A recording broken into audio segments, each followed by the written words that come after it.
I think there's a whole range of options that the student can take, and I think that's one of the key things, is that they're not going to just be concentrating on one part of business. They're going to be looking at various different aspects of it. So they might be looking at things like setting up a small business. They might be looking at managing people, managing resources.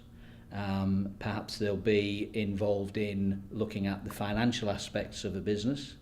But as well as the day-to-day workings of a business, they'll also be looking at the overall picture. So they'll be looking at things like company law and so on, so they can, and government, so they can see how their business activities are going to fit into the whole scheme of things.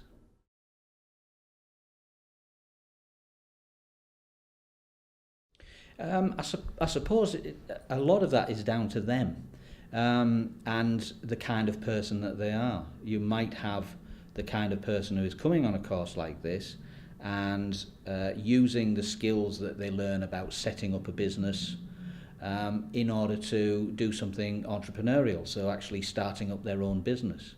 And that might mean that they start pretty small, perhaps not earning that much at the beginning, but they'll have the skills in order to develop that, and who knows, they could turn a very small startup into something very big.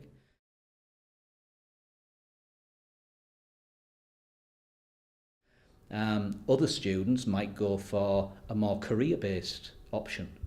So again, they might go into the law, they might go into finance, they might work in human resources, they might work in retail.